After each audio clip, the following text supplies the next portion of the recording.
Hello, and a very, very warm welcome indeed to St Peter Mancroft Church here in the heart of Norwich. My name's Edward Carter and I'm the vicar here. Every Wednesday at 1 o'clock we have a short reflection just for a few minutes. Any of you who are here in the church, if you want to listen into my reflection, that would be lovely. We also live stream the reflection, so welcome to all of you who are joining us on the live stream as well. But if you want to carry on looking around the church, of course, that's absolutely fine as well. Well, the other day I saw an interesting statistic, and it was this. The average number of words spoken each day in our modern Western lives is falling. So if you add up the total number of words that we all say in a day, that number is falling apparently.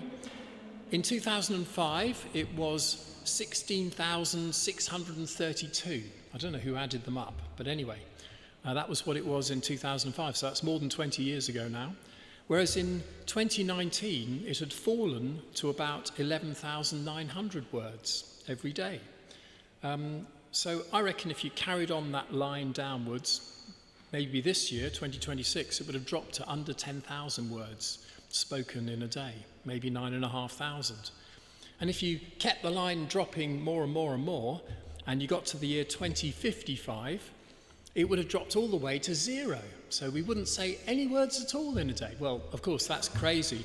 But nonetheless, you can see how the line is dropping down. And I'd be asking myself, why?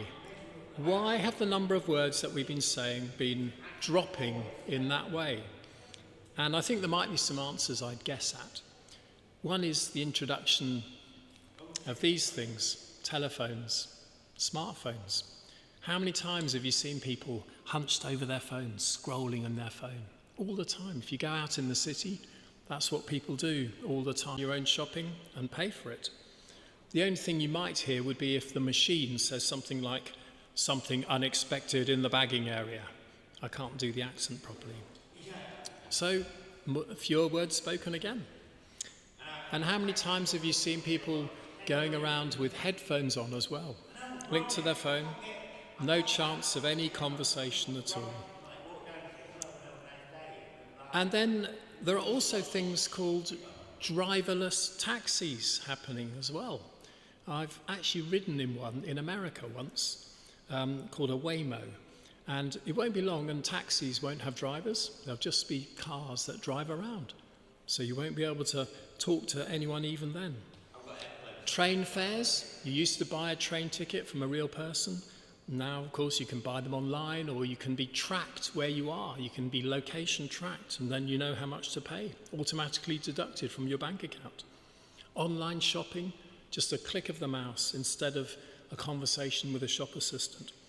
Lots of reasons why the number of words we say in conversation each day are falling and falling and falling. And maybe by 2055, we won't need to talk to another real person at all. Who knows? I was thinking what we'd be described as if that was the case. And I think we'd be kind of techno-hermits, to make up a new word, a techno-hermit. All this technology means that we'd be just like a hermit, completely on our own, no one to talk to. Anyway, all of this set me thinking a bit. And I did think, to start with, that sometimes it's quite nice to have a quiet day, quite nice, or even longer, not talking to anyone. There's a thing for Christians like me called going on retreat, going on a silent retreat even. When you go somewhere, perhaps to a monastery or convent or some other holy place, and you quite literally don't speak for several days. You have a quiet retreat, a chance to focus on other things, to think about God, to take a step back from life. So there's some merit in not talking too much, perhaps. However, the reason to go away on retreat or to have a quiet day or a quiet period isn't just the convenience of being able to shop without speaking to anyone or do things without having to talk. The reason for going on retreat is to prepare for going back to the world, to prepare for being back with people and doing real things and actually talking to people more and more perhaps. And I would say with God in my heart as well, and refreshed understanding of how God can be part of that. So I think going on a retreat is not the same as being a techno-hermit at all. Because the other thing I was thinking about is that talking with people, just like I've been talking with you, Daniel, a moment ago, talking with people is actually very life-giving because you learn about someone new. You meet someone new and you discover new ideas. You even make a new friendship, perhaps. When I moved back to Norwich about 8 years ago, I didn't really know many people at all. But of course, I soon met new people, and talking with others and joining with them to do new things has really been an important part of enjoying life. Very life-giving. And what's more, sometimes unexpected things happen when you talk with someone. Something new comes along in life. A lot of our lives, we kind of know what's going to happen. We've got plans. But every now and again, I don't know if it's happened to you, you meet someone, you have a conversation with someone, and something very significant happens in that conversation. Something changes about life, changes about the things that we might be planning to do. It's a bit like one of those forks in the road where you have to make a decision.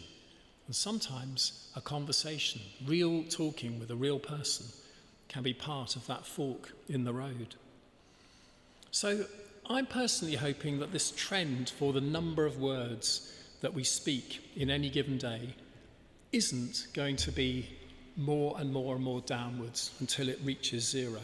I'm really hoping that it isn't going to be zero, that it's going to be a nice, strong, big number of words that we say to each other each and every day. And I'm really looking forward to more of those really important kind of chance conversations. Words spoken, perhaps by me, perhaps by someone else.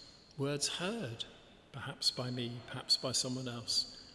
Because in that conversation, I think new things really can happen. New and life-giving things really do happen. And I believe, as a Christian person, that God is part of those conversations as well, and that they shape my life, that they shape our lives, perhaps in unexpected directions. And my hope and prayer is that that will be true for you as well. So let's be part, not of the techno-hermit movement, but of that movement to keep the number of words we say each and every day good and strong. Well, thank you again for listening to me today. This short reflection, we have one every Wednesday, and next Wednesday I'll be back to give another short reflection. And thank you for visiting the church today as well.